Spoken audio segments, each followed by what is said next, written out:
வணக்கம். நாலடியார் பாடல் எண் 279. இந்த பாடலில் முதல் 2 அடிகளில் ஈகை என்பதற்கு மிக அருமையான விளக்கத்தை கொடுக்கிறார் இந்த ஜைன முனிவர்.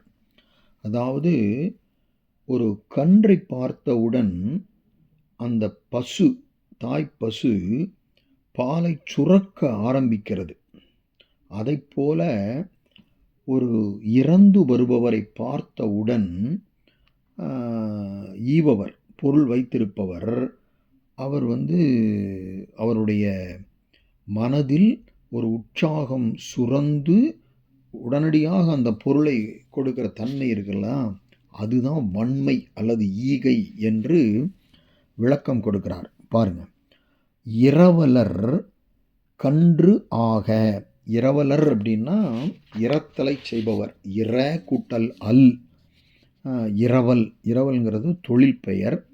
கூட சேர்ந்துச்சுன்னா, விகுதி சேர்ந்துச்சுன்னா இரத்தலை உடையவர். அவர் கன்று ஆக அப்படின்னா அந்த பசுவினுடைய கன்று போல கன்றை நிகர்ப்ப, ஈவார் ஆவாக, இந்த ஈவாராக, இரவலர் கன்றாக வீவார் ஆவாக. இவர் பசுவாக, பசுவை போல மாறி விறகு இல் சுரப்பதாம் வன்மை. விறகில்னா உற்சாகத்தோடு, எந்த ஒரு மன கஷ்டமும் இன்றி அந்த இறப்பவரை பார்த்தவுடன் சுரப்பதுன்னா பொருளை கொடுப்பது வன்மையாம். அதுக்கு பேர் தான் ஈகை. என்ன ஒரு டெஃபினிஷன் பாருங்க. இரவலர் கன்று ஆக, ஈவார் ஆக, விறகில் சுரப்பதாம் வன்மை. சரி, அப்படி இல்லை. விறகு இன்றி அப்படின்னா அத்தகைய உற்சாகம் இல்லாமல் வல்லவர் ஊன்ற வடி போல் வாய் வைத்து கொல்லச் சுரப்பதாம் கீழ். வடி ஆன என்ன? பாலை வடிக்கின்ற போல். இதை எப்படி கொண்டு கூட்டி படிக்கணும்னா, விறகின்றி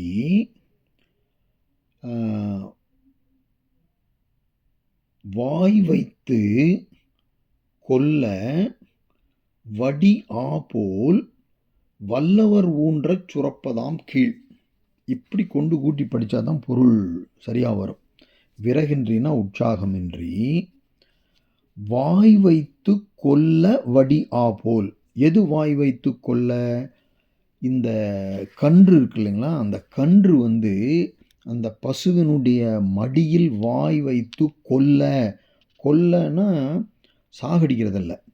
கொல்ல என்றால் வருத்தம் செய்ய, அதாவது ரொம்ப சிரமப்பட்டு அதுக்கு ஒரு துன்பத்தை செய்ய அப்படின்னு வச்சுக்கலாம். தன்னைத்தான் காக்கின் சினம் காக்க காவாக்கால் தன்னையே கொல்லும் சினம் அப்படிங்கிற திருக்குறளில் கொல்லும் என்பதற்கு என்ன, இந்த பாட்டை தான் எடுத்துக்காட்டாக சொல்கிறார் பரிமேலழகர். கொல்லும் என்பதற்கு இந்த பாட்டில் வர்ற கொல்லும் அந்த பொருள் தான் வரும். அதாவது கெடுக்கும். அந்த மடியில் வச்சு வாயை வச்சு அந்த கன்று உறிஞ்ச, மிகவும் சிரமப்பட்டு உறிஞ்ச, அப்போ தான் வாய் வைத்து கொல்ல வடி போல், அப்போ தான் பாலை கொஞ்சம் கொடுக்கின்ற அந்த தாய் பசுவை போல வல்லவர் ஊன்ற சுரப்பதாம் கீழ். இந்த உலோபி என்ன பண்ணுவான்? வல்லவர் வல்லவர்னா வலிமையுடைய வேறொருத்தன் ஊன்றனா அழுத்தி அவனை வருத்த சுரப்பது. அப்போ தான் இவன் கொஞ்சம் பொருளை அவனுக்கு கொடுப்பான். அவன் கீழ் ஆம்னா மிகுந்த தாழ்ந்த குணம் உடையவனாம். இப்போ பாடலை மறுபடியும் பார்ப்போம். இரவலர் கன்றாக, ஈவார் ஆக, விறகில் சுரப்பதாம் வன்மை.